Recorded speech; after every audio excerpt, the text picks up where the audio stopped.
Hello, everyone out there in Rumble, X, and YouTube land. Welcome back to Diego Knows.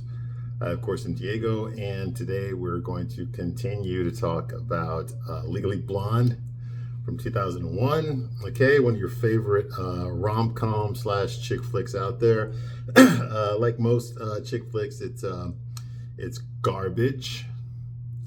I know you don't like to hear that, but it's true. It's garbage. Now, credit where credit's due. There's a lot of good stuff in this movie. It's not all garbage. Okay, but overall, the problem I have with this movie is that you have to check your brain at the door. You have to be dumb. Okay, you got to be like Elle dumb in order to really appreciate this movie. Okay, not just to watch them, but in real life. Okay, because to me, Elle, the character of Elle here, what is she? Okay, she is basically a drag queen played by a woman. Okay, hyper femininity. Okay. It's basically she's Dylan Mulvaney if Dylan Mulvaney was played by a woman. Okay, that's what Elle is. All right, and it's just it's a cartoon character. It's a cartoon character. Yes, I know there's a lot of movies, there's a lot of comedies out there where people do that. I mean, there's lots of actors out there. There's their whole deal. Like Pee Wee Herman, that was his deal. Jerry Lewis, Jim Carrey. These are all cartoon characters that they made movies out of that were very successful. Okay, had very successful careers. Okay, I'm not taking anything away from that. What I'm saying is that in order for Elle, because she comes across as dumb, as a ditzy blonde. Okay, that's the point. All right.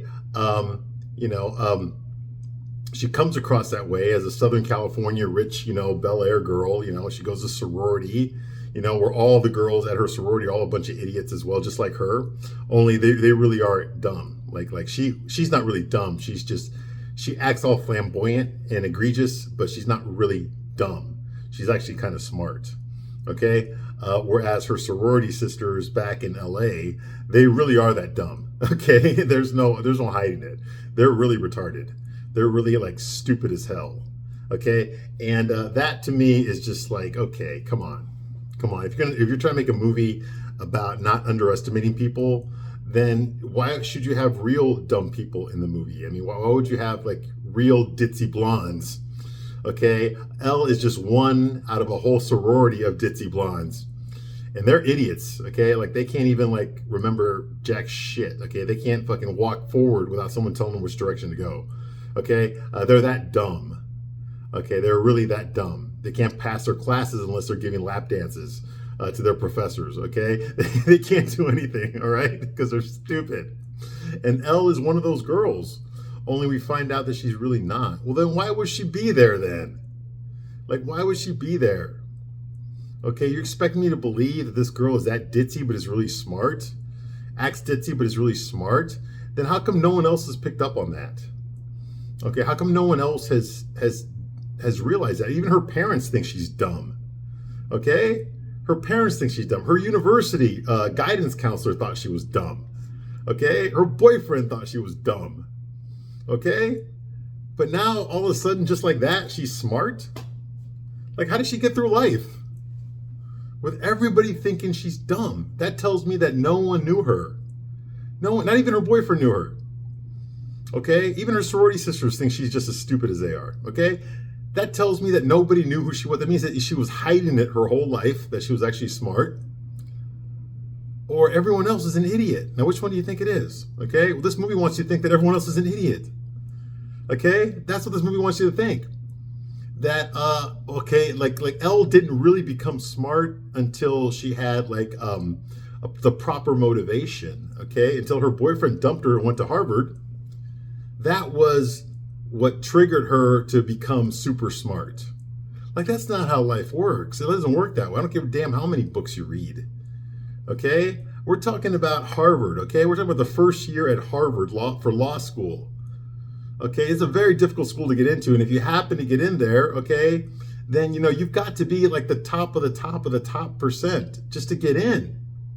And you're going to tell me that out of all those brand new freshman students at Harvard, you're going to tell me that Elle was the only one that crammed a whole bunch of books to be the smartest person in class?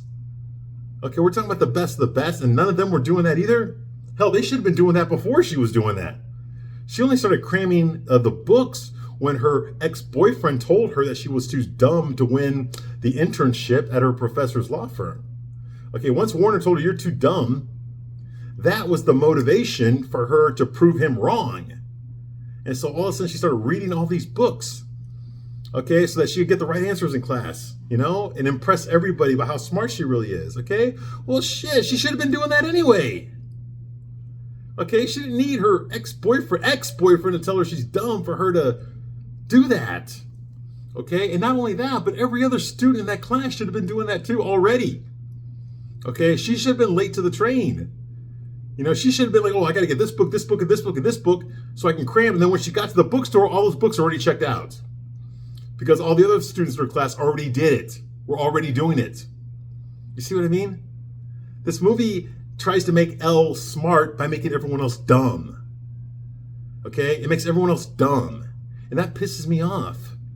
Okay? If you really want me to be impressed by Elle, but what an incredible person she is, you know, both emotionally, physically, and you know, and mentally, then you've got to give her some worthy challenges. Okay? You've got to make it so that she can earn it. So that she can earn it. Okay? You put this ditzy blonde around a bunch of geniuses, and I want to see how she comes up the way to be on their level, much less defeat them. I mean, come on, that's ridiculous. It reminds me, when I was in the Marines, there was this movie we saw, me and my Marine Corps buddies went to go see this movie called G.I. Jane. Okay, now those of you who are watching this, you're probably old enough to remember that movie. It's Demi Moore. Okay, and she plays this Navy officer, okay, and this senator decides to do an experiment. Okay, like in the Navy SEALs, women are not allowed in the Navy SEALs, okay? I don't think they are today either, okay? Because that's a dangerous, you know, job, you know, you got to be strong and tough, endurance, all that kind of stuff. And they don't allow women in that. Well, they decided to do a social experiment. Well, let's have a woman go through Navy SEAL training and see if she can hack it. Okay, so they have to let her into the training. Okay, they have to let her into the school, right? Well, not only does she graduate Navy SEAL school. Now, Navy SEAL is that's like a 90% dropout rate. Okay, so the toughest men in all the armed forces, they enlist into the school, and 90% of them quit because that's how hard it is. Okay, and that's real life. Okay, but this woman, the first woman ever to go to Navy SEAL school, not only does she graduate, by the end of the movie, she's the greatest Navy SEAL that ever fucking lived. Okay, now that's just a little bit too much for me to swallow. It's a little bit too much bullshit for me to swallow there. Okay? She's over here saying shit like, suck my dick, motherfucker, you know? And the reason she passed, the reason she was such a badass in the movie, was it because we saw her like really struggling? There was a couple scenes where she struggled, but she didn't struggle any more than anyone else. Any of the other guys that were going through that training.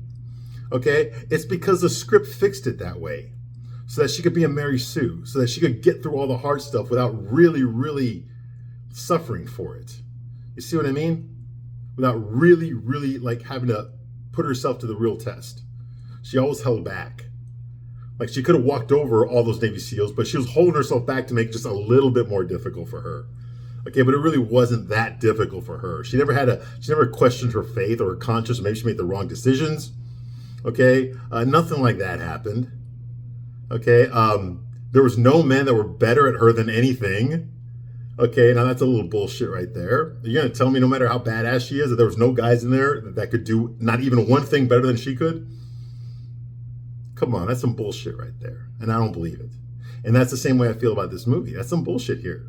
Okay, that Elle's the only one who was smart enough to actually, you know, like get some extra books and study really hard so she could be the smartest person in class. That's ridiculous. That's stupid. All the other kids there, okay, who actually wanted to go to law school, okay, unlike Elle, she just wanted to get her boyfriend back. She didn't necessarily want to go to law school, okay? They were out actually, you know, these are the best of the best. They should be all over this professor. They should be teaching him something. You know, this is ridiculous. This is crap. This is freaking crap, okay? You're not going to convince me that Elle earned it. This is bad script writing here. Okay? She didn't really struggle to get to where she is. Okay? The only thing she struggled so far is in the social aspects, okay? Everyone's being a bitch to her. Okay? Well, that's because of the way she comes across. Okay? She comes across as an embarrassment. Okay? That's why. You know? I'm not saying she's being mean to anybody, but I mean, there's a reason people don't want to associate with her. Okay, it's because of the way she presents herself. She presents herself in a very ridiculous way. She acts like she's fucking 12 years old. Okay, and she's supposed to be like, what, 22, 23? You know, it's ridiculous, all right? Anyway, moving right along. So where we left off last time, first of all, I'm going to give you a straight man's point of view, okay? So this easily offends you, okay? I'm sorry, okay? But I'm not really sorry, okay? You really need to know the truth about these goddamn chick flicks. As far as I know, I'm the only guy on YouTube, all right, that's actually talking about this stuff, okay? There's no guys that watch this, man. There's no straight guys that watch this shit. Come on, man. I got to twist my own arm just to watch this one, okay? Now, I've seen some chick flicks that were actually pretty good. But this one's not one of them, okay? It's far from the worst one I've seen, but I mean, this could do a lot of work, okay? This could do a lot of work, okay? You really got to check your brain at the door. I understand why so many 13, 12-year-old, 14-year-old girls love this movie, okay? Because you really got to be an idiot to really appreciate it, okay? It's not a deep thinking movie, okay? It doesn't challenge you, okay? Anyway, it's just dumb, and it tells you that you got to be dumb to enjoy it, okay? And that's the problem I have with it. All right, come on, let's get some men in this movie that actually act like men. How about that? How about that? Okay, you know, instead of making all the men dumb and everyone in the movie going like every character does that, especially her boyfriend Warner. You know, he does that like what, 6 or 7 times in the movie. You know, here's a typical scene from Legally Blonde, okay?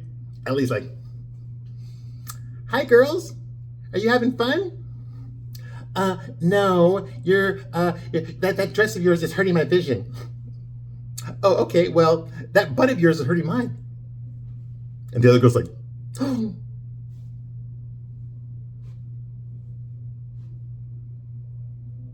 Yeah, that's pretty much it. That's the whole movie right there. I already spoiled it for you, okay? In case you haven't seen it, that's the whole movie right there. Okay, yeah, that's the level of writing in this movie, okay? Okay, so here we go. What did we leave off last time? Okay, oh shit. All right. So last time, okay, Elle was invited to a costume party by Vivian, who is the fiance of her ex-boyfriend, the one she's trying to win back, Warner Huntington III. Okay, and they're all Harvard students. They have the same classes. Okay, and she got invited there. Okay, and what do you call it? So she gets invited to this party. Okay, and she shows up in her Playboy bunny outfit, but nobody's dressed up. It's not a costume party. Vivian lied to her. So now people are making fun of her. They're making fun of, like, Elle, they were already making fun of her anyway, okay? Even if Elle had worn her regular clothes, they still would have made fun of her, okay? Because she would have walked in there in some, like, pink pants and stuff, okay? You know, and like angel wings in the back, okay? So she would look like an idiot anyway if she'd worn her normal clothes, okay? So now she's just dressed up like a Playboy bunny. Big freaking deal. Anyway, the girls make fun of her, whatever. She makes fun of them right back, and they're like, okay, and then she sees her ex-boyfriend there, Warner, talking to this smelly, man-hating lesbian that's in her class, okay, and then she tells him, like, "Hey, you know, blah, blah, blah, you know, I'm in class with you, and I'm going to win that internship for our professor, you know, we're going to be so busy with that." And he tells her, "Okay, you know what, Elle, you're too stupid to win that internship. Only 4 people in our class are going to win it, okay, and you're nowhere near as smart enough, okay, to win that internship, okay?" Well, that tells her, "I'm never going to be good enough for you, am I?" You know, so basically here it is, okay? He just threw down the misogyny sword right there. And so now the rest of the movie, she's got to fucking prove him wrong. Just like every other goddamn rom-com out there, okay? You know, I recently just watched, I have a little boy, okay? I recently just watched an episode of The Brady Bunch, okay? For those of you who remember that show, okay? That show was old when I was a kid, okay? I'm not that old, all right? But we watched the reruns when I was a little kid. And there's this one about feminism, okay? Where Marsha becomes a feminist. Okay, which was new back in like 1970, okay? The whole feminist movement, burning the bra and all that kind of shit, right? Okay, so Marsha makes this argument that, hey, you know what? You know, like boys and girls are equal. Do you believe that boys and girls? Yes, I do. I think they are. Boys and girls are equal. Men and women are equal. And that's true. I completely agree with that. We are equal, but we're also different. We're also different. That's the part that these feminism movies, TV shows, episodes, okay, I grew up listening to fucking feminism. There's nothing new. Okay, women making fun of men, that's nothing new for me. I grew up in that era. Every guy my age grew up in that. Every fucking TV show, every fucking movie had episodes about that. Okay, how men need to respect women and how, women are better than men and all this kind of fucking shit. Don't underestimate a woman because she can do anything a man can do and she can do it better and in heels. All that kind of bull. We grew up with that shit. It's nothing fucking new. There's nothing new about that. The days of when men expected their wives to have supper ready for them when they get home. That shit, that wasn't even my generation. That was like my grandpa's generation. So you got to quit bringing that shit up. Okay? But anyway, she tries to, the whole episode is about how a girl can do everything that a boy can do. Well, this is what I believe. Okay, there's a lot of things that most women can do better than most men. There's a lot of things that most men can do better than most women. Okay, and I think that men and women are equal, but they are different.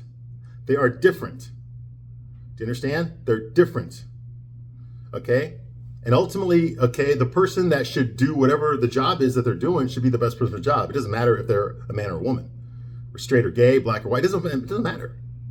Whoever's the best for the job is the one who should be doing it. You see what I mean? Okay, and that's what I'm talking about. That's what I believe in. Okay? What I don't believe in is that if you're going to, have a man and a woman doing the exact same job for the exact same amount of time, getting paid the exact same, then both of them should meet the exact same requirements. Okay? That means that whatever he had to do to get there, she has to do it as well. If they're going to make it easier for her because she's a girl, then that's not equality. That's not equality. That's favoritism. And that I'm against. That I am against. Okay? I think it should be the same. It should be equal. The standards should be equal whether you're a man or a woman. That's what I believe. Okay? I most definitely believe in equality, but let's not pretend that we're not different. Okay? We are different. You see what I mean? That's what I'm talking about. Okay? And that's what this fucking feminism shit is against that. It's all about equity. Oh, she's a woman, so she shouldn't have to do that hard because of all the things that men have been doing to women for the past hundreds of thousands of millions of years. Men have been keeping women down, so she deserves that spot. Fuck you. Fuck that noise. God damn. All right. So the reason I'm bringing this shit up here, okay, is because that is basically the underlying theme for this movie. Okay, how dare this man tell her that she is too stupid to get the same job that he wants to get, okay? Now, me personally, what I believe is I think she's absolutely right in this scene. I agree with Elle. There is nothing... If Elle has the intelligence just like Warner does, okay, then there's absolutely nothing stopping her from getting that internship. She has the same chance that Warner has. Okay, we're not talking about having to carry someone up a building. Okay, we're not talking about a kickboxing match. Okay, we're not talking about stuff like that. Okay, we're talking about something that's all about the intelligence. Okay, and women are just as intelligent as men. Okay, there's just as many dumb women as there are dumb men, just as many smart women as there are smart men. Okay, so this is an equal playing field. So there's no reason in hell that an average guy, would think that she does not have a chance. Okay, of course she has a chance. Everyone in the class has a chance. Okay, the last time I checked, there was also women in that class. Elle wasn't the only woman in that class, right? Okay, so they all had a chance to win that internship. There's nothing stopping anybody in that class from winning it. Made the best person get the internship. Okay, so for Warner to say something stupid like that, you're too dumb. Well, that's because he dated her for however many years he did, and he should know that she's stupid. It turns out she's not stupid. Well, how did she become smart then? And he didn't know it. He was her boyfriend. I mean, she wanted to marry him, and he didn't know this. He didn't know that she was actually smart. That doesn't make sense. He would know that. If he spent any significant amount of time with her, if he spent so much time with her that she was in love with him and wanted to marry him, then he would have known her personality traits, her quirks. He either would have dumped her because he's embarrassed by her, then he would have dumped her a long time ago. But the fact that he stayed with her this long meant that maybe he used to be in love with her, but he's not anymore. Okay, whatever it was, he would know that she's actually smarter than she comes across. You see what I mean? So this movie, it's not consistent, okay?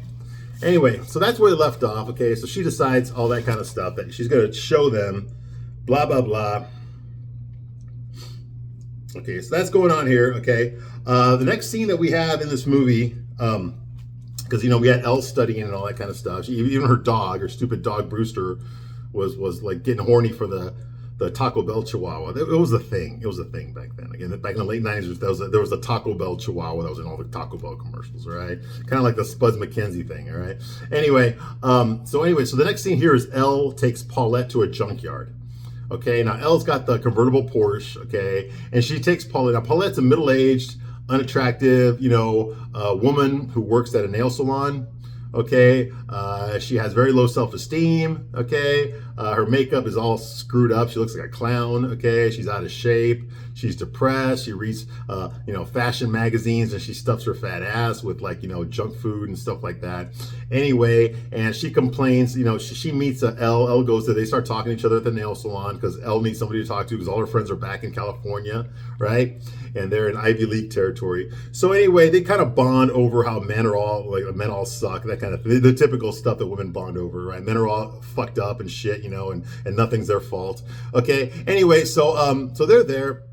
Okay, and she let it spill that her ex-boyfriend, not only did her ex-boyfriend dump her, but he met another girl, met someone else, okay, and kicked her out of the trailer that they were living in. And he also kept the dog that she loves, okay? So that really broke her heart that he kept the dog, okay? So, of course, Elle wants to do something about it. So she drives Paulette to the junkyard where, yes, the junkyard, it's a junkyard, where Paulette's ex-boyfriend lives. Okay, he lives in a fucking trailer, like a 1960s trailer. The ones that look like those bomb shelters. Okay, he lives in one of those. Okay, not those double wide, those fancy ones, right? Okay, he lives there, and of course, they never say her ex-boyfriend's name, I don't think, but the actor that plays him, his name is John Capellos, and he's a character actor. You've seen him in a lot of stuff. He's just the bald-headed guy. I remember him from Internal Affairs. He played like the husband that was cucked by Richard Gere. Okay, he was the janitor in Breakfast Club. Remember that? Okay, that's the actor. Okay, John Capellos. All right, and of course, what is this guy? Okay, he's white trash. Okay, like Paulette. He's bald. Okay, he's stupid. He's broke. He's fat. He's dirty. He's an alcoholic because he's chugging beer, okay? And of course, this is exactly what liberals think all conservatives are, okay? Inbred asshole, right?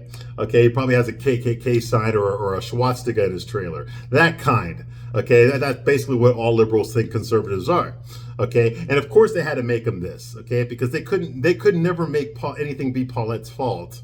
Now, she admitted that she stuffs her face and now she has a fat ass and she's middle-aged and nobody wants her. Okay, but this movie wants you to think that the reason she ended up that way was because she was dating this guy. Okay, not true. Okay, they want to make this guy be the most unattractive guy that you can think of, so that you feel good when Paulette gives him a piece of his mind. It's all set up that way. Okay, and there's no way in fucking hell that I'm going to believe that this man is every single vitriolic stereotype that women have against men. Okay, if you were to draw a picture, okay, of everything that women hate about men, this guy meets every single checkbox. Okay, he's dirty, he's rude, he's smelly, he's stupid, he's broke, he's out of shape, he's poor. Okay, he's alcoholic. Okay, he treats Paulette like shit. He calls her a slut. He calls her fat. And then he has the audacity to tell her, oh, man, how many times are you still going to keep begging me to take you back? With his bald head and just like, this is like, oh my God, get the fuck out of here, man. Come on, you're going to tell me this man has no redeemable values at all? Nothing at all. That Paulette fell in love with a guy like this? Are you fucking kidding me? There's ugly women out there who would never fall in love with a guy like this. Uglier than Paulette. But you respectably, if Paulette would fall in love with the guy, come on, get the fuck out of here. Get the fuck out of here. I'm not buying it. Okay, I'm not buying it at all. Okay, at least give this guy some redeemable qualities, so that maybe you can see, because most guys are not all like this. No guy is like this. Even assholes are not like this. Okay. Okay, the bad boyfriends come in all different shapes and sizes. Okay, they don't fucking meet every single checkbox. See what I'm talking about here? This is a load of crap. This is not a real person. He's just as much a cartoon character as Elle is. Okay? He's not a real man. Okay? This guy would have some qualities about him that Paulette would have found attractive, at least at some point in the past. Okay? But instead, you got to make him basically the Ron Jeremy of this fucking movie. Okay? And that's just, I don't buy it. I'm not going to buy it. Okay? This is bad writing. This is shorthand writing. Okay, there's nothing good about him. Okay? Men are not like this. Men, even the assholes are not like this. Okay? Write some realistic fucking characters. Okay? So anyway, So yeah, of course, he's all those things, right? Christian, everything like that, all the things that liberals hate. Okay, so like I said, this is what they think liberals think that all Republicans are. Okay. Anyway, he belittles her, like I said. Okay, and so Elle decides to do something illegal. Okay, Elle pretends to be Paulette's lawyer because Paulette was there to ask him to demand that he give her dog back, but she can't bring herself to say it because she's still intimidated by him. Okay, and so Elle decides to jump in the conversation there and pretend to be Paulette's lawyer, okay, her attorney, okay, which is illegal, by the way. She pretends to be Paulette's attorney, okay, and she bullshits her way into threatening him to give Paulette back her dog. Okay, she comes up with this stupid ass fucking Latin legal terms, okay, that he does not understand at all, okay, because he didn't have a lawyer there. Okay, and he basically tells him basically, we're going to sue your ass if you do not give over her dog. That kind of thing, okay? And so because he's a dumb fuck and he's drunk, okay, and he doesn't have an attorney there, okay, he does it because he's scared, okay? By the way, I did look this up, okay, and it is illegal. It is illegal, okay, for Elle to pretend to be a lawyer, okay? She has not passed the bar exam, okay? She has no business practicing law, okay? And if Harvard were to find out what she just did in the scene, they would have kicked her out. Realistically, in real life, that's what would happen. If they find out that you're doing this, you're pretending to be an attorney, okay, they will kick you out of law school, okay? And she will be banned from taking the bar exam, okay? So this whole scene is bullshit right there, okay? It's just there to make you feel good, okay? To establish that Elle is a nice person because look what she did for poor Paulette. Oh, look how she helped Paulette. Oh, that kind of bullshit here, okay? And I'm not buying it, all right? Anyway, so because Elle jumps in there and emasculates him, her boyfriend, her ex-boyfriend, Paulette gets some courage now. And she says, I'm taking the dog, dumbass. Well, sweetheart, if you're going to call him a dumbass, what does that say about you? You're the one that fucking dated him. Okay, you're the one that lived with him. Okay? If you're going to call your ex a dumbass, okay, you're also calling yourself a dumbass. Who's the bigger dumbass here? See what I mean? The guy that acts that way or the girl that fucking stayed with him? See what I mean? All right. Okay, and I would say that to a guy too. All right. So anyway, so after the insult, they insult his balls. Yeah, they do. They make fun of his testicles. Okay, Paulette looks at Elle and looks like, thank you. Yeah, just like that. Just so they can have a bonding moment there. Okay, yeah, whatever. Okay, anyway. So the next scene here is we're back at Professor Callahan's class, okay? Professor Callahan, played by Victor Garber. You all know who he is, okay? He's been in a lot of stuff, okay? Anyway, he plays, he's her professor there. He's the one that has the internship contest, okay? Whichever kids in his class, the 4 best kids in his class are going to win an internship at his law firm, okay, in New York. I think it's in New York. It might be in Boston. I'm not sure. All right, but anyway, they're going to win an internship at his law firm, okay? So, of course, that's what everybody's competing for, okay? That's what Warner, Vivian, and Elle are all competing for that spot. Okay, so that's going on here, okay? They're in his class, okay, and Warner is giving a little speech to the professor about a hypothetical legal case, okay, where a person's sperm would determine whether or not they have visitation rights for the kid. Okay, so like if they used another man's sperm, does that give him rights to visit the kid? So they're trying to argue that, okay, well, you know what, they adopted this kid or whatever, okay, or not adopt, but they used his sperm to impregnate the wife so that she and her husband could raise a child. Well, the sperm donor, does he have legal rights to the kid? It was, well, without the kid, without his sperm, without him, there would be no kid, so he should have legal rights. Yeah, this is what they talk about in class, and professor is like, yeah, now you're thinking like a lawyer. And then, of course, Elle raises her hand because she's the smartest person in the class, because remember, she read all those books, that montage we saw? Okay, so she's smarter than everyone else in the class, okay, because of that, okay, because that one scene, okay, and and she retorts, saying that by having to track, okay, did this sperm donor, did he happen to track all the sperm emissions that he's had in his entire life? Okay, including jerking off? Okay, because if he didn't track it, then that would be, and if he doesn't, and if he jerks off, then technically, according to Warner's argument here, that would be considered child abandonment. And of course, that's a better answer than the one that Warner gave. So Professor Callahan congratulates her. Yes, I think you understand, Miss Woods. You know, perfect argument.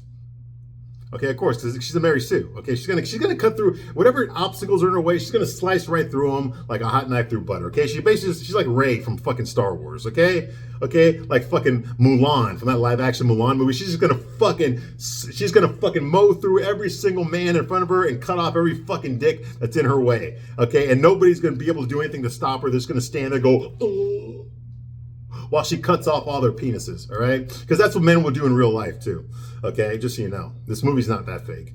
All right, anyway, so of course she wins her case in class, so now the professor has a hard-on for her, okay? And he calls her out, like, good job, Miss Woods, ooh. You know, like that, all right?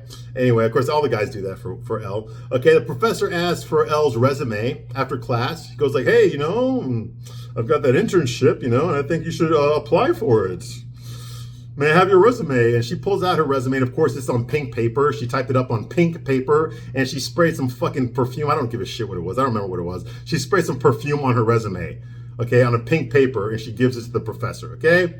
Okay, and for the internship, okay? And she gives it to him. It's pink, and the reason the resume is on pink paper is because in real life, the woman that wrote Legally Blonde, her name's Amanda Brown, okay? And she based it on her experiences at Stanford.